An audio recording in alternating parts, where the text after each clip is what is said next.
I am right now in Iceland playing in a really strong chess tournament. And this, everybody, is the recap of round number 2. I played this round at 9 a.m. I have never played chess at 9 a.m., in a proper tournament before. So this was new to me. I was playing as an 1800 Dutch chess player. And this is how the game went. I hope you guys enjoy the recap. And if you do enjoy the recap, don't forget to give it a thumbs up and to subscribe to the channel, because I'm doing recaps every single day of every single round. Okay, so he actually went for e4. This was the move that he did. I went c5 and I was expecting some random things like some close Sicilian or something else. But he all of a sudden played the open Sicilian against me. And I was like, has this guy done a lot of prep? Like, I wasn't sure, but I was like, I don't know any other line with black than this pretty much. So I'm just gonna have to play this. I was just like, I just gotta play what I know. So he went knight f3. I went e6, e6, d4, so takes, and I went knight c6. And he went here for knight c3. And now this just became, kind of normal Taimanov. I went knight f6 and just allowed this Sveshnikov for whatever reason. But here he went bishop e2, which I thought was kind of random. People typically don't play bishop e2 here. I mean, like, the scariest line for me, at least, is when they go knight db5, d6, bishop f4, e5, and then we enter a Sveshnikov. But, I mean, there's other things you can do too. But bishop e2, I mean, in a way, it's natural because you're just, like, developing a piece. But it's definitely not a threatening or scary move for me. Like, I was not scared at all. So I went bishop b4 just to pin this knight and to threaten this pawn. And then he did another move, which I thought was a bit random. He went bishop f3, which I also thought was too long if a maneuver over here. Here, I think that maybe knight e5 could have been a good move, but I decided to just castle first, which I think is fine, just to get my king out of the action, out of the center. So my opponent castled as well over here. We both castled. And here was like when I was trying to think about like what plan I wanted to do. And I decided that I wanted to try to go for d5 because you know what they say, if you were able to play d5 in the Sicilian, you got a great position. But I think that d5 might have been, like, that idea might have been a bit of a mistake. I can't really go d5 now immediately, I think, because if I go d5, I think it's very scary after takes, and bishop g5. This pawn all of a sudden is very, very weak. So I'm going to have to take over here, go bishop e6, but my pawns are going to be very weak. That was kind of like the reason for why I didn't go d5 immediately. I feel like maybe a better option would have been to go knight e5 to just activate my knight, or even go d6. The reason why I didn't go d6 was because I was afraid of something like knight b5 attacking the pawn, but maybe this is the way that my bishop should be developed. I'm not sure, because he played actually something, after I went h6, he actually played something that was really good. Like, all of a sudden, he was just playing these amazing moves, and I felt like my position was kind of shrinking a little bit. The move that my opponent did was really good, and it was knight takes c6. I kind of underestimated this move. I didn't really think that this was that scary, but it became pretty scary. So in this position, I took with the b pawn. It's typically very normal to take with the b pawn. The idea is just to hold the center a little bit more. Taking towards the center, you typically want to do that. And he went e5 over here, and this was a really nice idea, actually. Now the pretty much only place I can go to is d5 with the knight.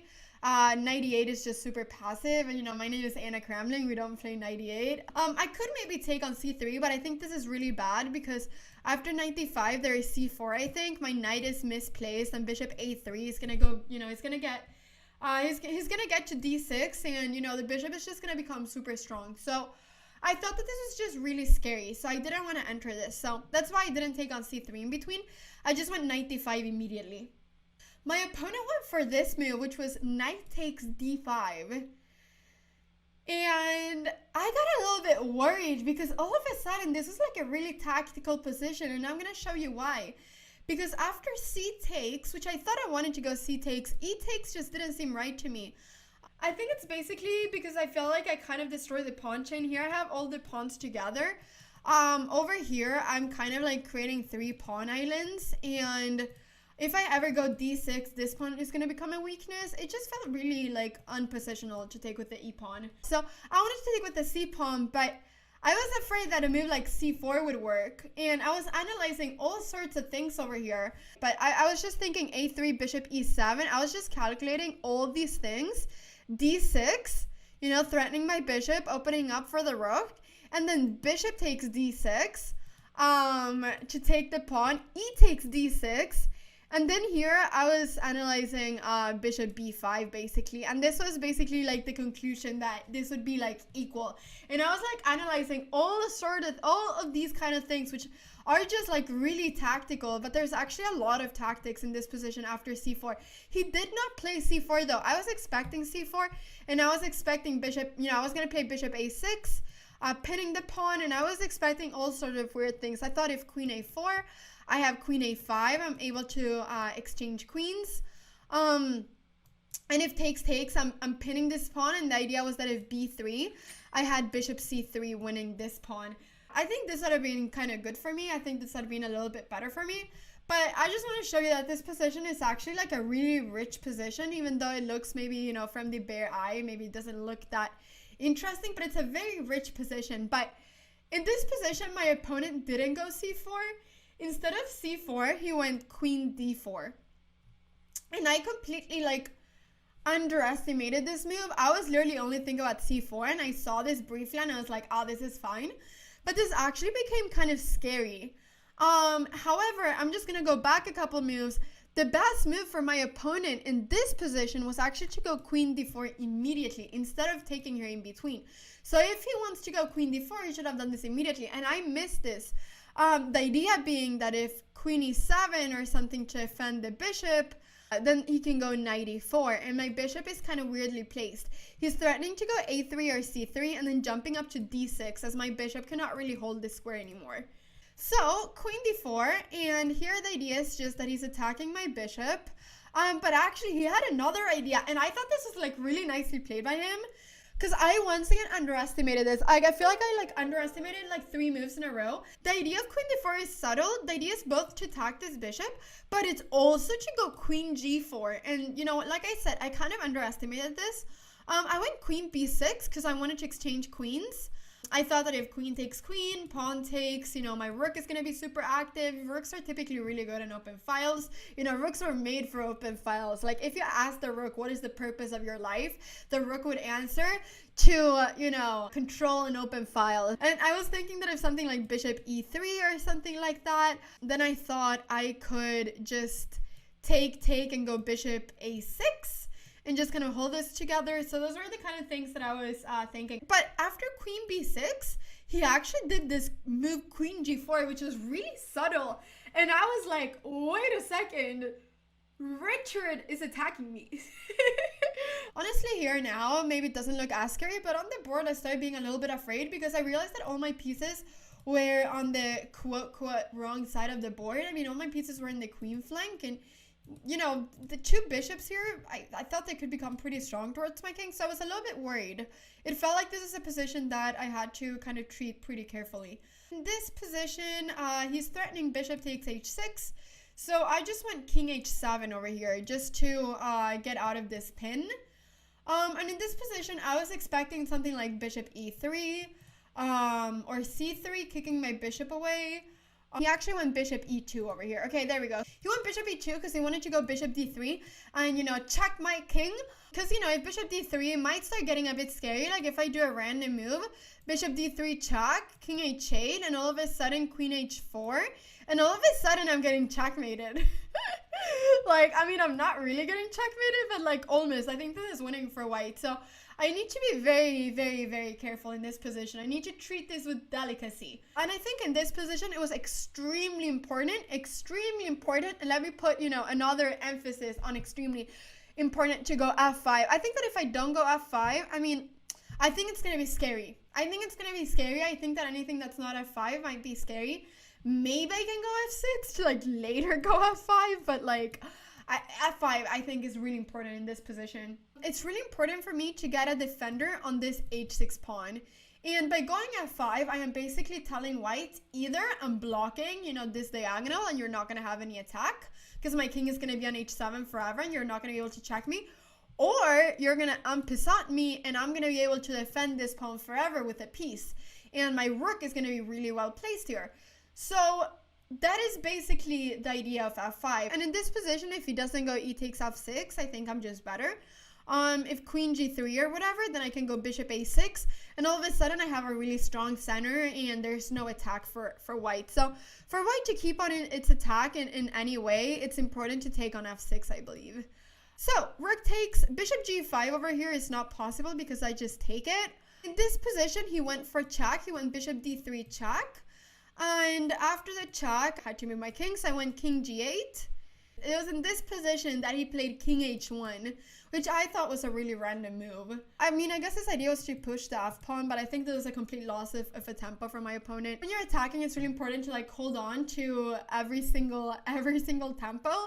King h1, I was pretty happy when I saw this move because it just gave me an extra move. And I was able to go e5 after this. And I think e5 is good. I'm just trying to take the center. You know, in my ideal world, you know, I can go d6, I can start pushing these pawns and all those kind of things. So actually, all of a sudden, I have a really strong center. And this queen is now connected towards the king side as well. So this was a really important tempo that I got over here. And here he went queen h5. And in this position, I think I only have one move to like keep the advantage or keep, you know, the slight advantage at least. In this position, there are two threats. There is this threat and there is this threat. If I go e4, then actually I'm losing the rook because of queen takes d5 and then the rook is hanging. So e4 doesn't work because of that.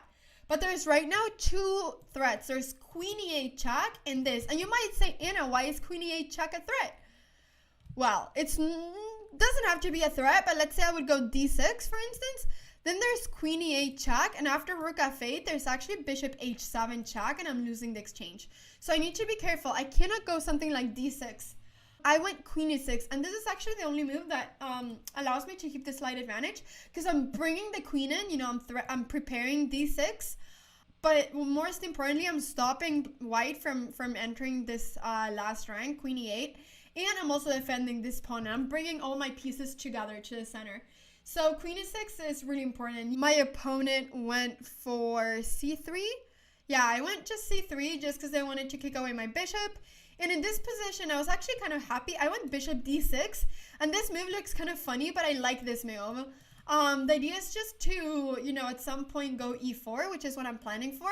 And when I go e4, to actually have this whole diagonal opened up. So I was actually quite happy with this move. I always love moves that look bad, but that I actually think are pretty good. So he went bishop d2. I think that these moves were kind of passive, but to be honest, I think my opponent played so nicely when he like found this whole like queen d4, queen g4 idea. But I think that these last few moves maybe were a little bit passive. In this position, I went bishop b7 because I did not want to force myself to play e4. I wasn't sure if I wanted to go e4 because I thought bishop e2 and he might, you know, come in over here. And I thought this didn't really give me that much of an advantage actually. I didn't want to force myself to play it, so I wanted to just develop all my pieces before I decided where I was going to go. So I went bishop b7 just to develop, put my bishop in this diagonal. F3 was played, I guess, to stop me from going e4. And then I just went rook f8 just to double up my rooks. And someone is saying, is bishop g5 any good for him? Actually, guys, my opponent in this position went for bishop g5, and this is a mistake. I think he maybe wasn't exactly sure how to continue. He was a bit low on time over here, actually. He had like 5 minutes left. And I mean, I'm threatening to go e4. I think this is pretty pleasant for me.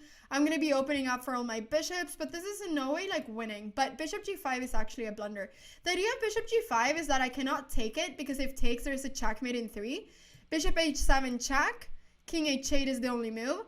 Bishop g6 check, king g8, and queen h7 checkmate. And this is a really good checkmate to know. So I cannot take on g5. I guess he just miscalculated it. But this is a mistake because I have rook f5. And rook f5 is a really important move. And the idea is just that I'm going to be getting both of these bishops for a rook. And, you know, a bishop pair is worth a lot more than a rook, especially in this position where we have a pretty attacking position. I mean, this king is so unsafe, and I'm going to be having 2 bishops pointing at him. It's basically just going to be very, very scary. So he took on f5, and I actually took here with the queen. I prefer taking with the queen because I think it's just, you know, dead on winning. If we exchange queens, this is just going to be a winning endgame.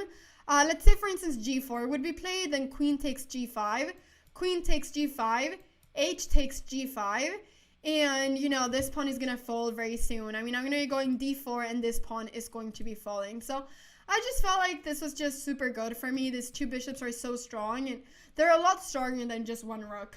And g4 is not really possible. I thought maybe he would go c5, and then I was just planning on taking, but he cannot take with the pawn because then there's a checkmate because I take here twice. And if he takes with the queen, then I was just planning on taking, and then just basically exchanging over here.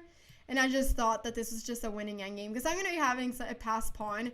This pawn should be really strong. I just thought this was a winning endgame, and I think it's a winning endgame. But anyway, so I went rook f5, takes, bishop is pinned. I'm going to be getting it back. And here he went h4. And h4, I mean, I started seeing a lot of checkmating ideas, opening up the h file, you know, with the bishop over here. This felt really good. And yeah, so I took over here. I thought that if queen takes, I'll be going rook f5 and I'll be winning this pawn. I'll just be a pawn up in the endgame. But here he went h takes. He didn't want to exchange queens, which makes sense. I went g6 just to you know, kick the queen away from here. He went queen h4. I went rook f7 to throw in rook h7 just to pin the queen and the king. Yeah, this is super lost for white. And here he went g4 just to, you know, delay this for a move. Queen f4. Here I was expecting something like king g2, but he actually went queen f4. And now this is just a checkmate. It's kind of nice. Rook h7 check. He was just trying to get himself out of the pin. Rook h7 check. If king g2, I have a checkmate on h2. And king g1, there's bishop f4. Pinning the queen, forcing white to take, and then checkmate. So this is the game. Now you know what happened. Way! This was the game. This is the game. You should also be seeing the recap of round number 3 coming up very soon.